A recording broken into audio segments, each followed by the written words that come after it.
జొన్నవాడ కామాక్షి దేవాలయ ఈవో శ్రీనివాసరెడ్డిపై చర్యలు తీసుకోవాలని లోకాయుక్తలో భక్తుడు ఫిర్యాదు చేశాడు.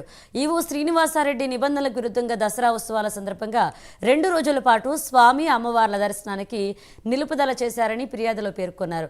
క్యూలో ఉన్న భక్తులకు ఎలాంటి సమాచారం ఇవ్వకుండా దర్శనాలు నిలుపుదల చేశారని ఫిర్యాదు చేశాడు.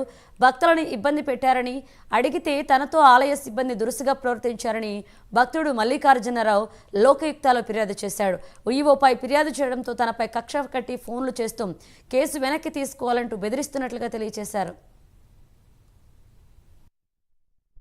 ఈరోజు నెల్లూరు జిల్లా కోవూరు తాలూకా జొన్నవాడ గ్రామం శ్రీ మల్లికార్జున స్వామి కామాక్షి తాయి దేవస్థానము సంబంధించి లోకాయుక్తని పిటిషన్ వేశాము.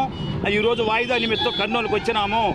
నేను జొన్నవాడ కామాక్షి తాయి అమ్మవారి గుడిలో మా కుటుంబం మొత్తం వంశపారంపర్య భక్తులము.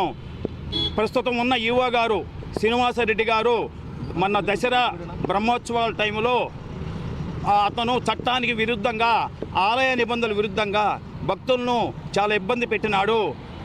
అందులో భాగంగా దసరా నవరాత్రుల రోజుల్లో గతంలో ఎప్పుడు లేని విధంగా 2 రోజులు దర్శనాలు ఆపివేసినాడు. ప్రస్తుతం ఉన్న ఈవో శ్రీనివాసరెడ్డి గారు అతనికి రాజకీయ పలుకుబడి ఉపయోగించి మా యొక్క పిటిషన్ను విచారణకి రానికుండా ఆపివేసినాడు. శ్రీనివాసరెడ్డి గారు ఆయన మీద చాలా కేసులు ఉన్నాయని విలేకరులు కూడా అడిగారు. జొన్నవాళ్ళు ఇక్కడ లోకాయుక్తల కేసులు ఉన్నాయని విలేకరులు అడిగారు.